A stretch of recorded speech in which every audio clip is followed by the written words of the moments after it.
All right, man, peace.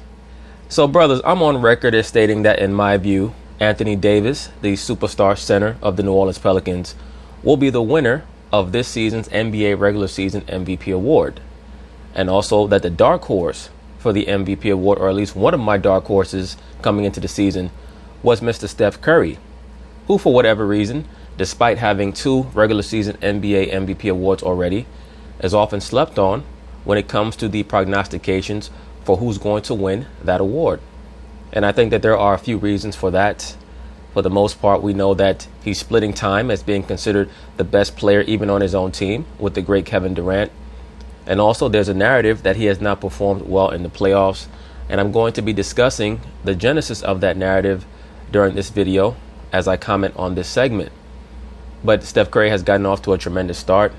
And I believe that as long as he stays healthy, for the most part, during the course of this regular season, he is definitely going to challenge Anthony Davis. I also had Antetokounmpo and Joel Embiid as possible NBA MVP award winners, and also the great Kawhi Leonard. So the NBA is in a very good place right now. But once again, if LeBron James steps up, I think that he's going through a period of time with his team where he's trying to get his teammates acclimated to how he plays or how he wants them to play, while he also tries to get himself acclimated to how the Lakers want him to play. But we'll see. Sometimes LeBron turns it on offensively in around mid-November. And we know what LeBron James can do, so I'm not going to write him off quite yet. I just think that the LA Lakers record is not going to be good enough. I think that his defense is not going to be good enough. And I believe that the numbers that Steph Curry and Anthony Davis in particular are going to put up this season are going to make it extremely unlikely that a LeBron James, who will probably lead the Lakers to somewhere around 45, 46 wins, is going to be able to trump 2 teams that are definitely going to win 50 games or more in regards to the Golden State Warriors, and who I believe are going to win 50 games or more in regards to the New Orleans Pelicans. So, of course, they're going to talk about it. I'm going to chime in. Let's go. Steph Curry, as you heard Stephen A. say, was on fire last night. He scored 51 points in the... I can't even call Steph Curry on fire last night. I just think he was just doing him. When he starts these seasons, he always starts off like a ball of fire. And anyone who followed NBA Media Day, I did a video on this. Steph Curry was on record as stating that he had one of the great off seasons that he's ever had in regards to his training. And one of his trainers is on record as stating that he and Steph had one of the most successful off-season training programs since he's been involved with Steph Curry's career. So I have very little doubt that as long as Steph stays healthy, hopefully, knock on wood, he does not have any of those ankle injuries that set him back. If he's able to play 75 or more games this year, I think that Steph is going to put up some monster numbers, especially in an NBA where they pretty much are starting to outlaw defense. And the Warriors win over the Warriors, over the Wizards, and didn't even hit the floor in the fourth quarter. He was embarrassing John Wall. He was embarrassing John Wall. And John Wall is somebody to watch because right now he's starting to head into that point of his career where he's 28, 29 years old, however old he is. And I think that he's starting to realize that he pretty much is who he is. You have certain players like that. They're not wanted by championship level teams because most championship level teams already have a player on their team that's better than him. And he's considered the leader of his team. But he's not even considered to be the leader of a team that's going to be contending to go deep into the playoffs. So I think that he's starting to accept his fate. I noticed also yesterday, not only Steph Curry, but also John Wall clearly put in some work on his physique in the offseason. So I'm not saying that he's totally about to abdicate any chance of being successful in the league. But I just think that certain players, they start to accept that maybe it's just not in the cards for them to win a championship. Steph, your thoughts? The first quarter is probably the funniest thing I've experienced on the court where 2 guys on my team were yelling at me at the time I was at the other free throw line, like, don't pass it, you better shoot it, like all that type of stuff. And that's going through I'm hearing that while I'm dribbling down. And it's kind of all the motivation you need just to launch and thankfully win it. Steph's averaging 34.6 points and 6.5, 6.8 assists this season. And with the ease with which he scores, he could easily average 34, 35 points per game for the whole season. I'm on record as stating that I believe that had Kevin Durant not arrived there, that he probably would have averaged over 30 points per game the last 2 years, period. just this few games off the start. But okay, I don't know if it's a little early, but Stephen A. But at this point, what chances do you give Steph to win another MVP this season? Let me say this before Stephen A. Smith answers, because I pretty much already know where he's going to go with it. We know that Stephen A. Smith is very stubborn. I give Steph Curry, as of right now, I give him about a 20% chance to win the MVP award. Of course, we're only 4 or 5 games in. But if he's able to maintain this level of play over the course of the season and play anywhere from 72 games and up, preferably 75 games and up, his chances are going to climb exponentially the deeper we get into the NBA season. Right now, I only have him at about 20% because he's playing on a loaded team. He's already won 2 MVP awards and he's already won 3 championships. So the sentiment is going to be, well, we've already given him a couple. Let's give somebody else a chance. But as the season progresses, if he's able to maintain this level of play, he's going to have to garner more and more serious consideration. Because right now, it's pretty much like a 4-horse race. It's Steph, it's Anthony Davis, it's Kawhi Leonard, and it's Antetokounmpo with an outside chance. He's playing on an undefeated team so far. Of course, once again, they're only 4-0, 5-0. But I expect them to be better with the new coach, Budenholzer. So we'll see how it goes. Slim. Very slim. I wouldn't say none because he's the greatest shooter I've ever seen in my life. And obviously he's capable of exploding, but I'll give it a slim chance. It's not just that he's capable of exploding. For this era, he's the most explosive player in the NBA over the past 5 years. And he's one of the most impactful offensive players in the history of the NBA. He's probably one of the top 5 most impactful players in the history of the NBA offensively, pound for pound.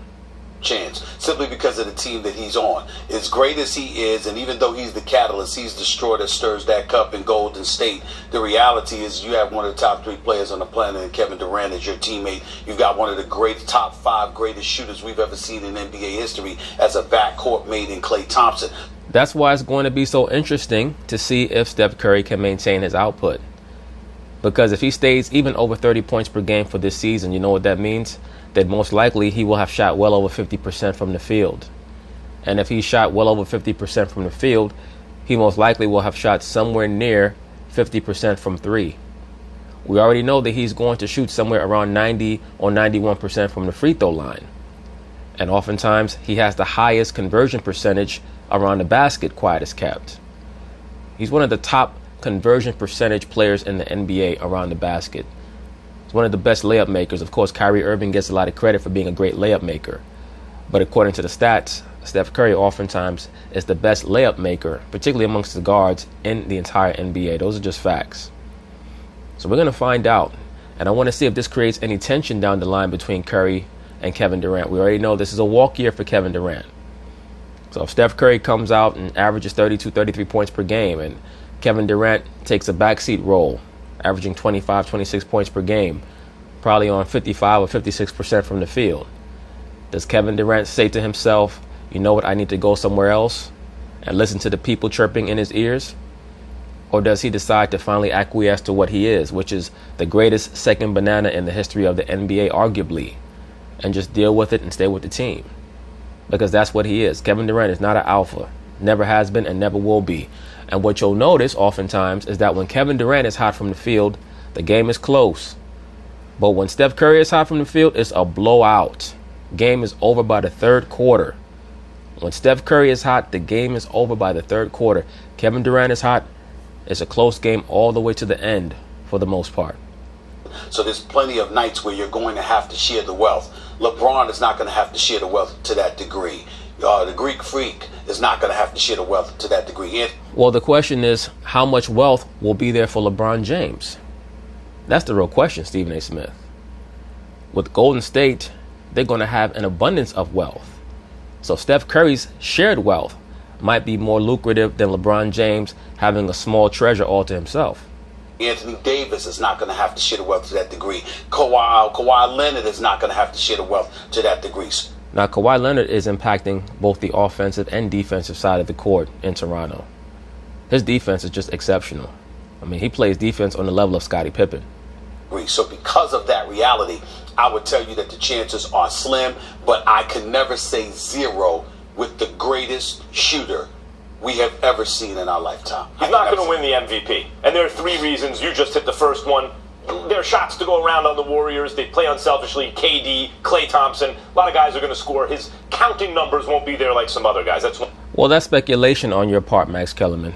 Once again, if Curry has the potentially historical level of proficiency from the field that I believe he's going to have, especially with the high hopes that he has coming into this season, barring injury, you may be forced to acquiesce and give him that MVP award. Right now, barring injury, to me, just looking at what I'm looking at, it's a 4-man race. It's Steph Curry, it's Anthony Davis, it's Antetokounmpo, and it's Kawhi Leonard coming down the stretch of the season. I know it's very, very early, but I see those 4 guys as the leaders. Now, LeBron James is the leader when it comes to media narrative. So if he's able to have a couple of big months in a row, the media is going to be clamoring for LeBron James to get a sympathy MVP award. But once again, with the way that the NBA has de-emphasized defense, do not be shocked to see Steph Curry put up some unbelievable numbers. And then, to be quite frank with you, in the regular season where teams don't bring that level of intensity from night to night, and you're dealing with a Steph Curry who has great quickness, great first step, sharp handle, extremely quick release, don't be surprised to see him have multiple 50-point shooting nights this year, maybe even a 60-point shooting night. That's 1. 2, this is almost like the college polls before the season. You know, like the opinions of writers and stuff affect who's going to get to the playoff in college, because if you start from a higher position, you have less to do to get to the playoff.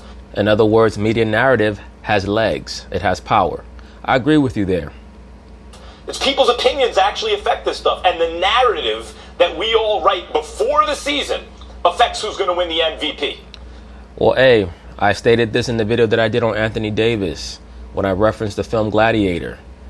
The Gladiator trainer named Proximo, he told Maximus, he said, win the crowd and you'll win your freedom. That's the case for Anthony Davis and Antetokounmpo and Leonard and Steph Curry. If the season that they have is that exemplary, is that superlative, you guys are going to be forced to change your narrative, especially if LeBron James is not able to lead his team to the level of success that you guys are going to be hoping he'll be able to lead his team to, because you're already getting your excuses ready. So Westbrook had a triple-double one year, and it was his turn to win the MVP anyway, right? And then he had another triple-double the next year. Not his turn anymore, next guy up. No, sir, not quite. You're fudging the facts. Westbrook in the 2016-2017 season not only averaged a triple-double, he was looked at as the lone wolf on his team. He was the sympathetic figure concocted by the mainstream liberal sports media after Kevin Durant, quote-unquote, left him. That was a storyline that you guys formulated, that Westbrook got left by Kevin Durant, who just utilized his free agency rights. But with all that, he averaged over 30 points per game with the triple-double. The difference is that last year, they added another star, and even though he averaged a triple-double, he only averaged about 23, 24 points a game, and it became more blatantly obvious that he was trying to stat pad to get to the triple-double mark at the end of last season. Now, the previous season in 2016-2017, he was still stat padding, but at least he was able to make it look like it was necessary for his team to win. So that's part of it. Max Kellerman's trying to act like Russell Westbrook had the same exact season last year that he had the year before, and that's not the case. So it's not just that the media decided to change their feelings towards Westbrook, and that's why he didn't get the MVP. There were some other parameters around that, and beyond that, James Harden averaged over 30 points a game. He damn near averaged a triple-double his damn self. I mean, it wasn't close, but I mean, his numbers were in the ballpark, and his team won 65 games. So it was not just media narrative. It was based off of success on the court. What was the narrative before this season? LeBron's going to win the MVP. His competition will come from from AD, from Anthony Davis. And maybe if a guy like the Greek Freak gets a jump shot, maybe even if he doesn't, he's going to be in that conversation. The die has been cast. It's not Steph's turn. That's 2. And finally... Well, you're acting like it's incontrovertible. It can be controverted. It can be turned. Very early in the season, believe me, if Curry continues to do what he does, by the All-Star break, he's going to be considered the consensus leader for the MVP award. And based off of his statements in the press conference, that's something that he's focused on as well. 3, and I think this actually plays a part. There was a moment 3 years ago where it looked like it wasn't fair, In any other era, LeBron would be better than Steph, but there was a moment toward the end of that regular season, the 73-win season, where it looked like, you know what? Fair or not, the way the game is played today and what Steph can do, he's the best player in basketball. Space Jam, he should play the Jordan character because this is really his world. And the kids relate to him because of the baby face and he's not as big and strong and fast and doesn't jump as high as everyone. It looks like, hey, maybe I could do that. The kids watching basketball, like... Well, Max Kellerman, here's the deal with that. And I understand where you're coming from because there was a major push for Steph Curry being considered the best player in the NBA back in the 2015-2016 season. That's correct. We know that LeBron James is the best physical specimen in the NBA.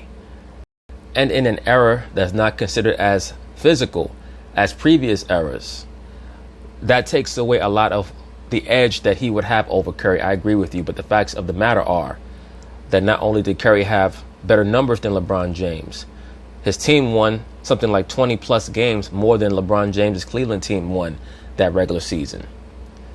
So it's not like people decided that they were going to coronate Steph Curry for no reason, just because of a narrative. It was because of what occurred on the basketball floor. And one can certainly make the case that in the last 5 years, Steph Curry has been a more impactful player overall for his team than LeBron James was for his, especially playing in a system that is not particularly made to make sure that he has the ball at all times, like the LeBron James system is. Like, this was his NBA. And then the finals rolled around, and LeBron owned him. He blocked his shot. He screamed on him. Steph was missing shots. He wasn't coming up big. LeBron was. And in our psyches now, in a real way, after that finals... You're saying our. Speak for yourself. No, Steph can't be the best player in basketball. We believe that. I don't think... If Steph is going to win another MVP, it's going to be after a postseason where we look at him and go, whoa, he just carried the Warriors to another championship. What do you mean and after not until then.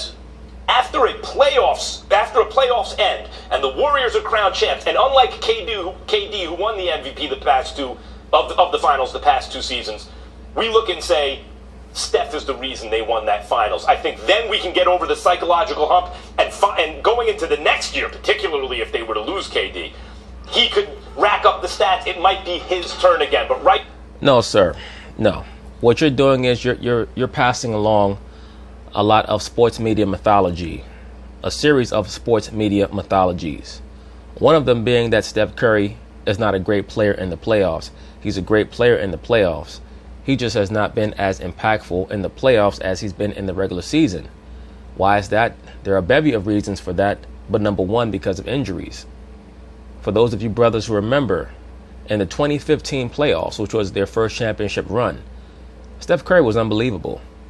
He was dynamite against the New Orleans Pelicans. He had games where he hit the shot to send the game into overtime, for you guys to remember, where they swept the Pelicans the next round. They were down 2-1 against the Memphis Grizzlies. He dominated the rest of that series, led them to victory.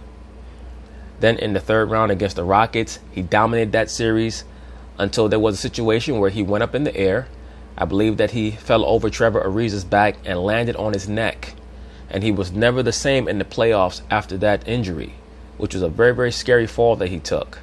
But people forget these situations that happen. They just look at what happened on the floor. They look at the numbers, and you just can't do that. When somebody suffers a fall like that, that was very, very, very scary, very dangerous. It was very fortunate for him that he was able to get up from that, but he was never the same, even for the rest of that series, because I believe that fall happened in Game 4. They were up 3-0 on the Rockets. They lost Game 4, even though he actually came back in the game. For those of you who remember, in Game 4, when he got knocked out the game, he came back in and he shot a couple of air balls, I think. And then he started to get a little bit better, but his equilibrium was totally off after that fall.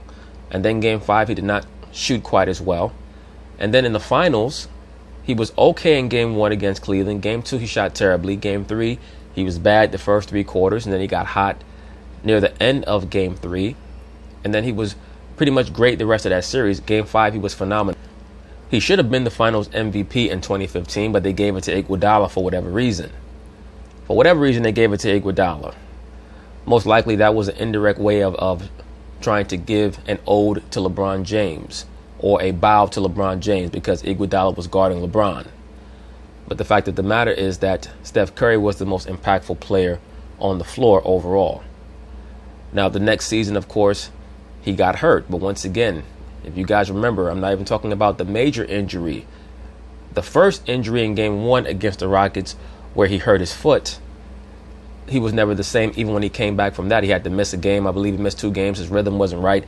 Then he slipped on the floor, and he had that major sprain of his MCL. So a lot of his issues in the playoffs have come from injuries, not from production per se. Steph Curry is a rhythm player. And when he has to go out and he loses his rhythm and he has to come back and he's expected to be the alpha in a highly intensified environment in the playoffs, he's not going to perform that well because he's a skilled player. He's not a LeBron James who could just lower his shoulder, or a James Harden who could just lower his shoulder. And when you compare Steph Curry, as a matter of fact, since I bring up James Harden, when you compare Steph Curry's performances in the playoffs to James Harden, he's far better in the playoffs than James Harden has been. Right now, the narrative is it's not his turn. Well, listen, I don't believe that's the narrative. That's number one. Number two, you talk about his turn, and you use Russell Westbrook as a prime example. No, it wasn't at the beginning of the season that Russell Westbrook was going to be ordained league MVP the year that he wanted. It was after he was putting up triple doubles after triple doubles. I agree, sir. But to Max Kellerman's credit, there was a bit of a sympathetic nod to Westbrook coming into the season. Even Skip Bayless predicted that Westbrook would average a triple-double that year and win the MVP award. Skip Bayless predicted that before the season. So I agree with you to a degree. Russell Westbrook had to earn it. But to Max Kellerman's point, there was a sentiment being pushed for Westbrook before that season. And he was able to deliver. Night after night after night. As a matter of fact, we walked into the season wondering about the quality of the Oklahoma City Thunder because Kevin Durant had just left. Number three, I will say this as an aside. I'd be negligent in failing to bring this out. John Wall is an all-star. John Wall is somebody for the Washington Wizards. He is the face of the franchise. A guy that we both have expressed a genuine affection for in terms of how he plays the game on both ends of the floor, his athleticism, his willingness to push the ball up the floor, etc., etc. I understand you can't beat Steph Curry. But when Steph Curry is dropping 51 points on you, 13 ain't going to cut it. Well, Stephen A. Smith, I have news for you. This is not the first time that Steph Curry has dropped 51 points on John Wall. If you remember, back in the 73 win season, they played a game in D.C., right after the Warriors visited the White House, where Steph Curry dropped 51 on John Wall in Washington. The difference is that I think John Wall hit him for 40. Point being is this: when Curry gets hot, there's not anything you could do because he has a great handle, he has a great first step, he finishes well at the rim, and his range goes out to 35, 40 feet. So when he's hot, there's nothing that you can do. Not if you're an all-star. What's John Wall got to do with it? No. I said as an aside. I did preface my comment saying as an aside. I did say that. And last but not least, to get back to my point about Steph Curry and why I don't think he's going to win the MVP. Quietly, just as another aside, but relevant to this topic. What did Kevin Durant have last night? 30. Now, the possibility... Kevin Durant should be thinking about that more than Steph Curry. If you're Kevin Durant, you have to say to yourself, if you were in Oklahoma City and Russell Westbrook scored 51 points, would you have gotten 30 on 13 of 18 from the field? Steph Curry is so proficient and so efficient in what he does. That's what makes him the perfect teammate for other superstars to team up with. Curry actually is what the media projected LeBron James to be for so many years. The superstar that other superstars could play with and still get their numbers while he eats, because he's not going to take shine or shots away from them. Of Steph Curry having 51 points and shooting 14 or 20 from the field and hitting 11 three-pointers, as prolific and sensational as he is, that's not going to happen almost every night. Almost every night you're going to see Kevin Durant drop 30. You said, well, Westbrook, the die wasn't cast before the season. It's what he did during the season. Right. But then the following year, doesn't matter. He could do a triple-double again. Doesn't matter. We already gave him the end. No. Right, but he did a triple-double the next season, Max Kellerman. But remember, he teamed up with Paul George, a star. So Russell Westbrook was no longer a sympathetic figure. And then averaging the triple-double the next year was cheaper than the year before because he averaged about 6.5 or 7 less points per game. And on top of that, he was trying to steal rebounds from his teammates the last 2 weeks of the season so that he could average a triple-double. So it was just a different situation. No, it mattered because James Harden wasn't was going to get another sensational. one. James Harden. That as well. James Harden was better than Russell Westbrook last season by far. He was more proficient. He had better numbers, even though he did not average a triple-double. And his team won almost 20 more games than Russell Westbrook's team won. Harden was If sensational. Steph Curry did something like, I don't know exactly what it would be, but something like Westbrook's triple-double this year and wound up as the best player. If Harden had faded That would be off, different. if Harden had faded off, we would have voted for Russell Westbrook again. But Harden was sensational at. No, not quite. If Harden had faded off, you guys would have found a way to give it to LeBron James, because that's what the debate was over last season. The debate was, who's the MVP? Is it James Harden or LeBron James? Because you guys were trying to push your boothang LeBron because he had a great last 2 months of the season after that big trade, even though Harden had been great the whole year. That's what the debate was. The debate was never Harden versus Westbrook. Last year, I think Max has a point. There are narratives going into the season. I don't know that Russell Westbrook's the best example. It might actually be James Harden who was the best example because the league felt like it owed him one going into that year. But I think you both are laying out the reasons it's going to be hard for Steph. Expectations, narrative, one-man shows out there. Let me ask you this. There's several guys that check those boxes, right? You also need something new. People got tired of giving it to Jordan. Got to give one to Malone. The guy. Let me say this. The year that Malone beat out Jordan for the MVP in 1997, he actually deserved it. Okay? He deserved it that year. Many of the people in the media try to act like he didn't. When I say he deserved it, meaning there was actually a debate. We know that Jordan was the best player. But for those of us who actually watched that season and remembered, you can make the case that that was the best Jordan in regards to his overall mental maturity and also matching up with his physical maturity as a player. He was extremely strong, still explosive, even though he was 34 years old.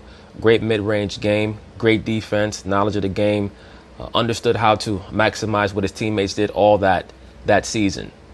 But the last month and a half, 2 months of that season, he started to coast. He was averaging about 31 points a game that season through, I would say, maybe like late February, early March.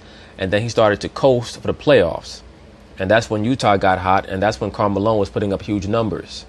Now, Jordan ended up winning the scoring title, but Karl Malone was very close. I think Jordan averaged something like 29.7 points per game, and Malone was somewhere around like 28.6 or 28.8, something like that.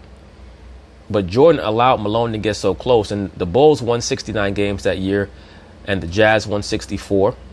But Malone had a higher PER that season than Jordan did.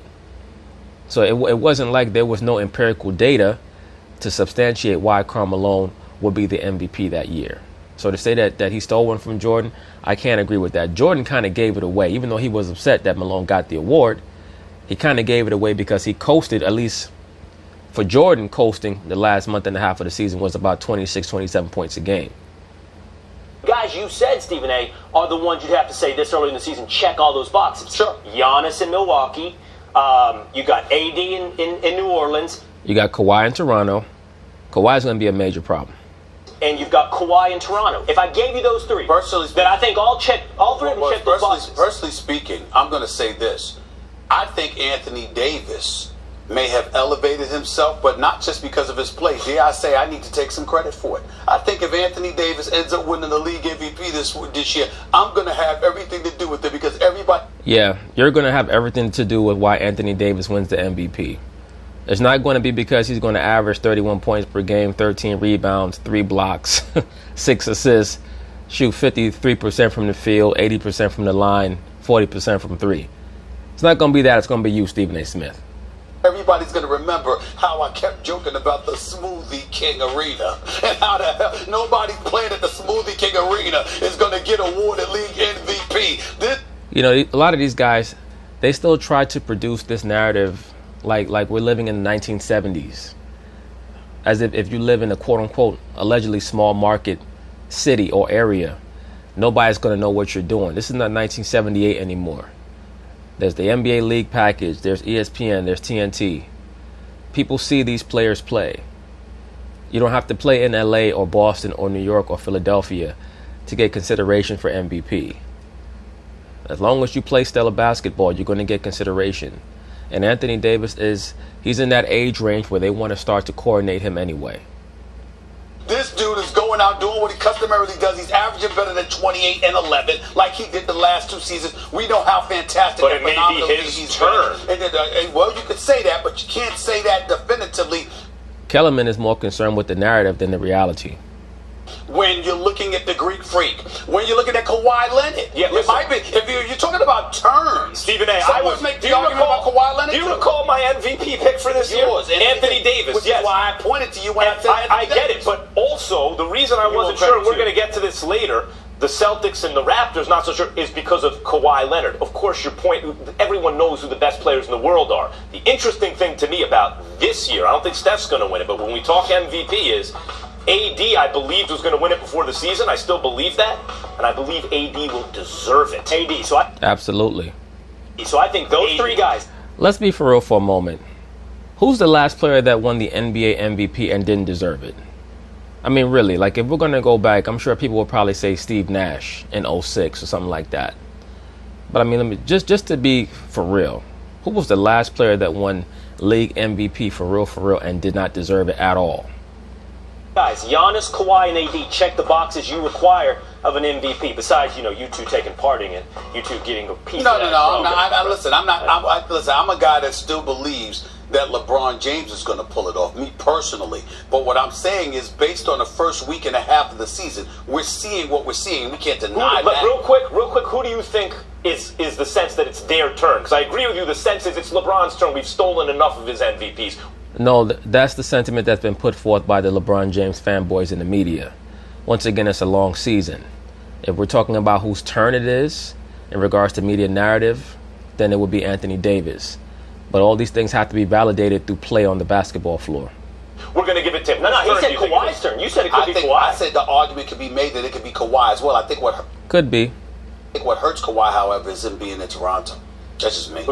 I don't think that being in Toronto is going to hurt Kawhi. I think that what might hurt Kawhi is the feeling around the NBA that he did Popovich dirty. Remember, Popovich is a favorite of many of the members of the super liberal mainstream sports media.